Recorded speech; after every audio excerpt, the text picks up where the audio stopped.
Welcome to Fantasy Author Reacts to Falsettos. My name is Jacob Penrod, and I'm your fantasy author for the day, and we are getting into Act 2.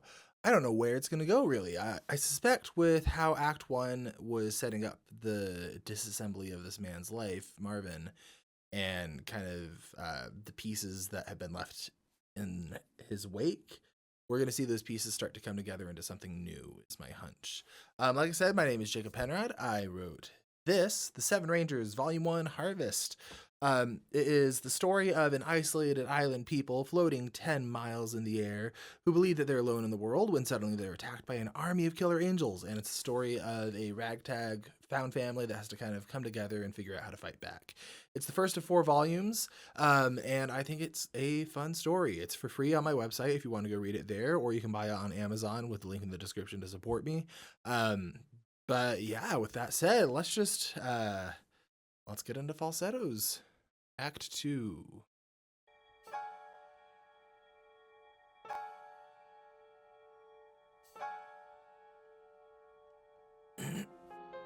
Two years later. Okay, so we have a time skip.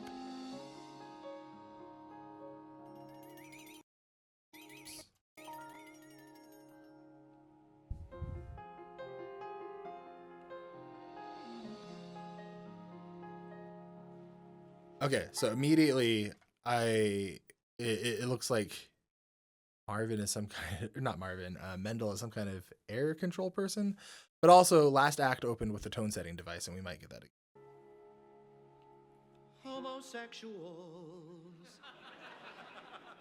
Or is that his gaydar? Women with children. Short insomniacs. And a teeny tiny band. Come back in. The welcome mat is on the floor. Let's begin. This story needs an ending. A homosexual father with children. Okay. Bar mitzvah that is scrupulously planned. Lovers come and lovers go. Lovers fight and sing fortissimo. Give these handsome boys a hand. Welcome to Falsetto Land. Okay. Meanest and thinnest of the They got Nancy Reagan for this. They're going all out. That's funny. So welcome to did they say Falsetto Land? Falsetto Land. Okay, so Falsetto Land. That's interesting because we saw March of the Falsettos being this song where they're putting on performances and kind of hiding how fragile all of them are. And Falsetto Land makes me think of that amplified to where we see the complete interrogation of that as a concept.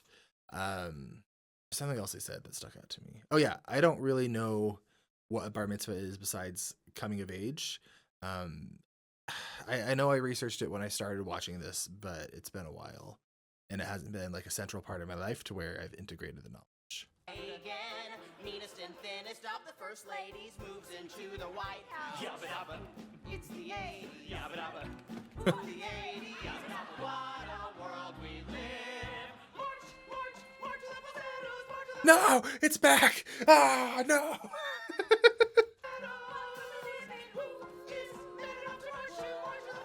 Who are they? Lesbians, woman internist, sex a caterer who is trying to expand. Okay. Everybody on their mark, congregate and set Did they say caterer? expand. Everybody, sex a caterer who is trying. I guess I'm not catching the words exactly. I'm hearing chicks a caterer. And if that's the case, that's interesting because there's been food as a theme, but I don't know if that's actually what she's saying. To expand. Everybody on their mark, congregate in Central Park. Pretty boys are in demand. Welcome to Falsetto Land. Okay. What a world we live in. Okay, I'm fascinated by the new characters. How did they get introduced to this? Like in the 2 years, how did they come into this? Because it's already we've already had this sort of strained found family, and I'm curious how they factor into it.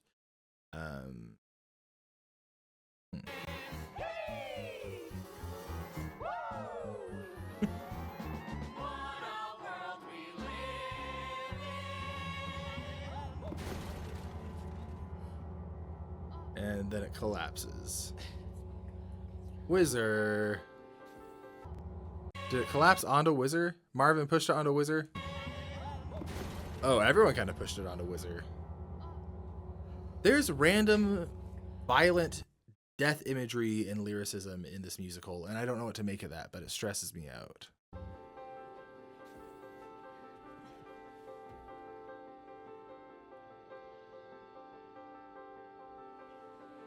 It's about time, don't you think? It's about time to grow up, don't you think? It's about time to grow up and face the music. It's about time. Since we last spoke, Already getting lyrics about what someone should be. 2 years are waning. I'll try explaining just what you missed.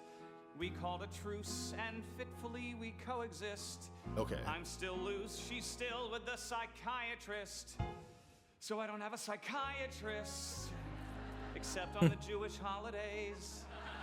But I still have my son on the weekends. Okay. Just on the weekends. So they still have some shaky structure. And some very good friends. Oh. But I don't have a lover anymore. No. Oh my God. I mean, maybe better for Whizzer. When am I gonna get over this? When am I gonna get over this? When am I gonna get over this? Homosexual. So I'm curious by that line, when am I going to get over this? Because characters in Falsettos so far don't really say what they're thinking. And that's very on the nose saying what he's thinking, when am I going to get this? And I'm curious why that choice was made. I don't think it's a bad thing, but it's flagging it to me as, rather than like a truth of the musical, more self-talk from the character of what he's telling himself. But I don't know. Maybe it was just a little hiccup. Women with children. For this. Homosexuals. Women with children. XX lovers. And a teeny tiny band. Welcome to Falsetto land. Cicadas, Short insomniacs, hypochondriacs, Finnish Americans, spiky families, radiologists, intellectuals, nervous wrecks. Welcome to Falsetto. Okay. It's about time, don't you think? It's about So we're getting the roles that they all play. time to grow up, don't you think? It's about time to grow up and face the music. It's about time. One day I'd like to be as mature as my son, who is 12 and a half, and this tall. That's all I'd like to be. That's all. It's about growing up, getting older, living on a lover's shoulder. Learning love is not a crime. It's about time. It's about time. It's about time. It's about.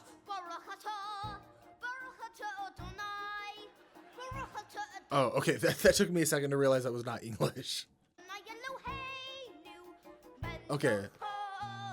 So he's rehearsing for the bar mitzvah, I assume?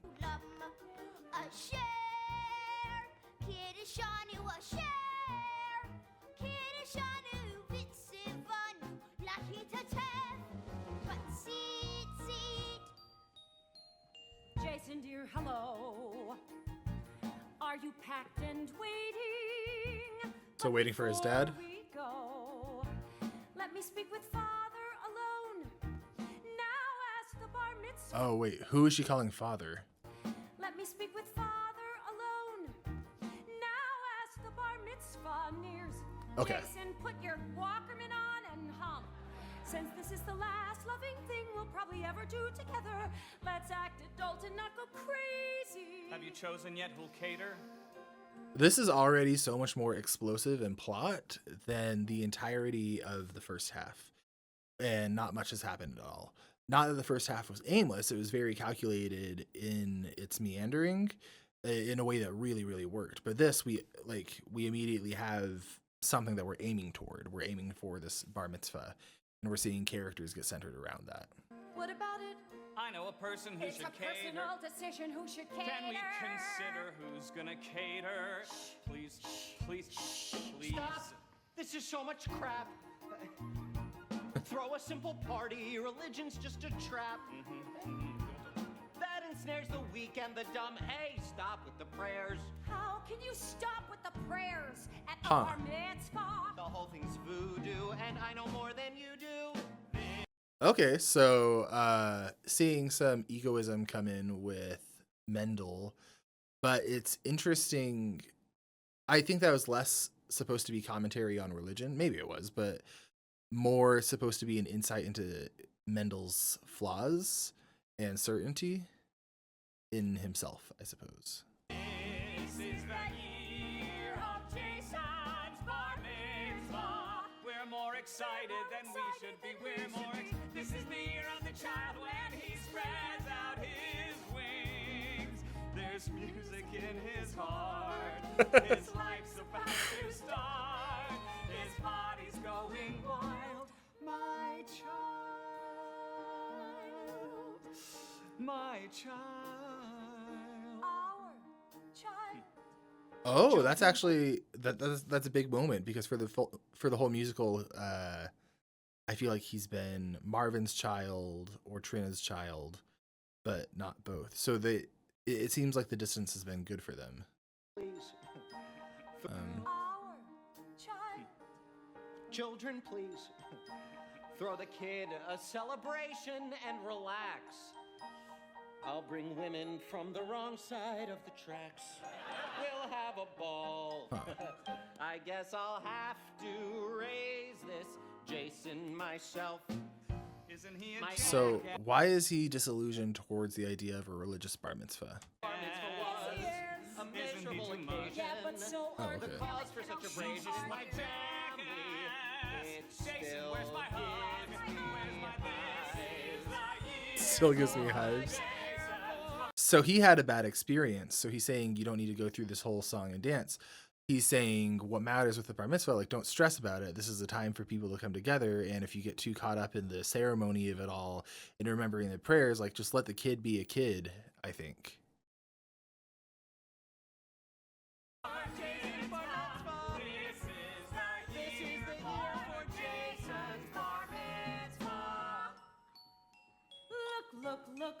Look, it's a lesbian from next door.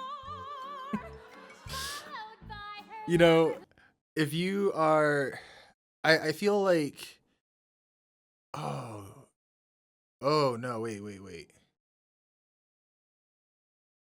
If we are in the 80s and there were talk of STDs at the start of the last number or last act, I don't know if this is going to do something with the AIDS crisis. If it does, you could do a whole lot worse living next to lesbians during the AIDS crisis, from what I know. But sudden anxiety. Oh, and that would make sense of the death imagery. But then who would it? Oh, they did collapse a house onto Whizzer. But I think I've been overreading the symbolism of the set this entire time. Okay, no, I can't I can't see a lesbian and then be like they're gonna kill someone. Gosh, Alien Stage has conditioned me. It's a lesbian from next door. Followed by her lover, who's a lesbian from next door too. And I've got food for you, delicious food for you. Nouvelle bar mitzvah cuisine. Here's dietetic conditions, gefilte fishes, food nuts from the heart. So take a What does her apron say? Something catering. bite and see if all your friends agree. It's good. Yummy, yummy, yummy, yummy, yummy, yummy, yummy, yummy, yummy, yummy, yummy, yummy, yum. We'll have one perfect time. We'll spend billions of dollars. We'll have flowers galore. Woo! And the band will stop by. Woo! There'll be chandeliers set round the room. With So many tuxedos. There'll be food. the energy in this act is different so far, and it's really fun. I'm curious if the lesbians are Jewish or if they just live next door. Like food never before, what a day to remember. This is the year of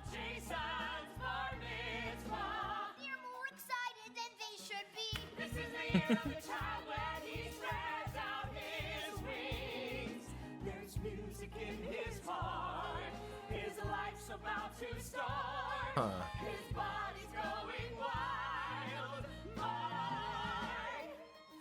So it's interesting because let me sing the last note.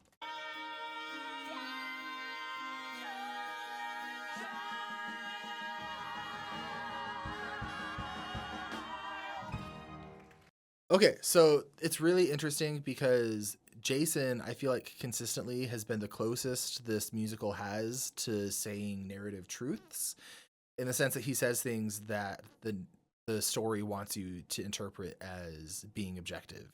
And I think one of those things might be they're more excited than they should be. And part of me thinks that's because the parents are all, or I'm saying parents, but I'm talking about everyone on stage right now. They're all trying to see their own version of what this bar mitzvah can be, where Mendle wants a secular one that's kind of not too orchestrated, and his biological parents want everything by the book. It seems it almost makes me think that people are trying to live vicariously through him.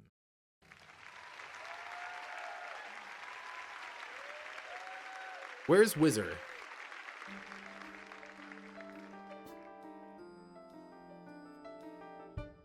Nardoni, Tiffany, Axelrod, Zoe, Feinstein, Angelina, Deli, Bovi, Bunny. What is going on with these lyrics? What is he saying? Is this like some kind of sleeper agent phrase, or am I just missing something? Doin, or what's her name? Mo Cristofaro and Ellie Macy. Rosenthal's really well built. When Heather Levin stares at me, why do I wilt? I like Julie Johnson. So he's noticing women. Okay. The splits in her kilt. Of these girls, which should I invite to my bar mitzvah? I've a problem to flaunt. I don't want the girls I should want. What does that mean? Stay focused, Jason. Do your exercises. I want girls for whom I lust. Girls who wear a lot of makeup. Girls who smoke and show their bust. Girls with whom I always wake up. There he is. Okay. Would they come though if they were invited? So I feel like him wanting these girls who don't match the image that his parents have is not saying it's just like rebellion from him, but it makes sense to me because the safe, quote unquote, safe options, the options that are more traditional or in line with what he should want, like that's been coded his whole life as being unsafe through all this instability that he's had. And also, where is Whizzer? And Not related, but laugh at my Hebrew and not laugh at my father and his friends. Track 2. Excluding them I find exciting, and I'm left with them I'll be inviting, selecting girls for one's bar mitzvah. God, that's the miracle of Judaism. Track 3. That'd be the miracle of Judaism. Alright, buddy, you'll get him next time. oh. So it's interesting because Jason's serving as a focal point to bring them all together. We're sitting and watching Jason play baseball. We're watching Jason play baseball. We're watching Jewish boys who cannot play baseball play baseball. We're watching Jewish boys who cannot play baseball play. I hate baseball. Why is he doing baseball? He likes chess. And in some sense, I am just defaulting to chess brain. Don't like ball game, that sport brain, not chess brain. And I am being a bit like stick to the status quo, but narratively, I am curious how he got here. And I wonder if he's just doing what he's supposed to do because it's his parents moving him around. Oh, I really do. Unlike the rest of you, I hate baseball. We really wish he'd take this more seriously. It's weird how he swings the bat. It's weird how he swings the bat. And why does he have to throw like that? So they're just criticizing him. We're sitting and watching Jason make errors, the most pathetical errors. We're watching Jewish boys who almost read Latin, up batting. and that and that. Remember Sandy Koufax, you can do it if you wanna do it. Take heart from Hank Greenberg. What? It's not genetic. Even you can be copacetic. Relax. I think you can. I think you So- can. We're sitting and watching Jason play baseball. We're watching. Trying to figure out what to do with this outside of it just being really, really fun. And maybe that's all it's doing, right? Jason play baseball, we're watching Jewish boys, we're watching Jewish boys, we're watching Sly Jason, Sly Whizzer! There he is. What is he doing here? What are you doing here? Jason asked me to come, since he asked me to come, I came. Aw. Just what I wanted at a little league game. My ex-husband's ex-lover. Isn't that what every mother dreams about having at a little league game? Looking at Whizzer is like eating trafe. Kid was out. The kid was safe. Kid was out. That kid was safe. He was always on the base. Sorry. they're just all caught up in it. That's fun. I love baseball. I love Jason. Aw. That's what I'm doing here. Hey! Where the hell did they get that umpire? Sorry. Oh, this is I feel so much warmth with this group of characters that's been established for an hour and 20 minutes. And then with the lesbian characters for about 10 minutes. And just because I've seen how much they all hurt. And even though it's fragile, they're still coming together for something. And it's nice to see characters in pain find moments of warmth. That scares me as an author, because when I've done that, my books are sad. They've got lots of sad moments. I describe them as grim bright. They got like this dark, oppressive atmosphere, but there's moments of hope that never quite go out. And when I have moments like this, moments that are really happy, and this isn't really happy, but you know what I'm saying, it kind of buys you points that you can spend later to hurt your viewer or reader emotionally. And I hope that's not what's happening. Say hello. Hello, You're looking sweeter than a donut. Marvin. Whizzer. Is he still queer? Am I queer? I don't know. Does it matter? It's been so long since I could tell. Sit in front of me. I want to see the hairline. Come on, come on. Move in front of me. It gives me pleasure to see the hairline. So see him. Since it's the only physical imperfection I can find. Oh, he's I wanna flirting. see it. I want to touch it. Hey, oh, this was foreshadowed last act where there's a line where they go to baseball and Marvin is focused on the pitcher being handsome. I want to run my hands through it. Oh my gosh. We're sitting and watch the kid as he misses. We're watching Marvin throw kisses. We're watching 67-pounders, watching Jewish boys, Miss Grounders, watching boys feel, boys that, boys this, boys that, watching Jason on deck, swinging the bat. This is so interesting. Oh. Glad you came. Hey, can I? Keep your head in the box. Don't think of a thing. Keep your head in the box. Your eye on the ball. Take a breath and let it out and swing. Interesting that everyone else was criticizing from a distance, but trying to be okay with it. Whereas Whizzer, he shows up to something that he doesn't have to, and then he immediately tries to help, like actually takes action.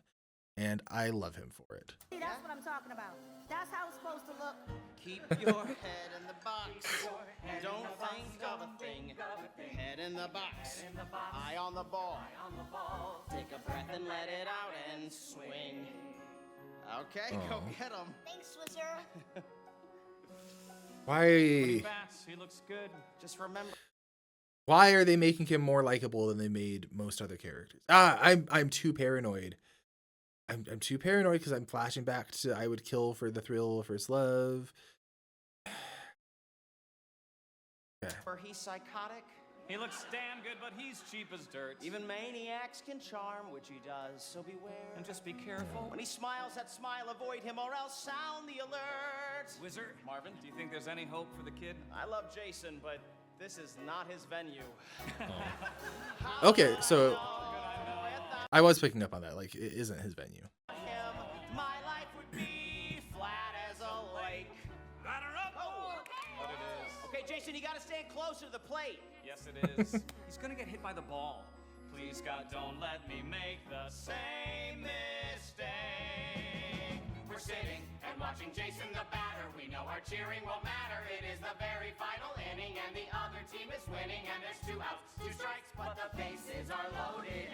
Would it be So they've all lost faith, and the stakes are high. And then Marvin is still—he's not focused on Jason. Marvin, Marvin, possible to see you or to kiss you or to give you a call? Anything's possible, Jason. Hit. Hey! Oh, and he missed it because he was.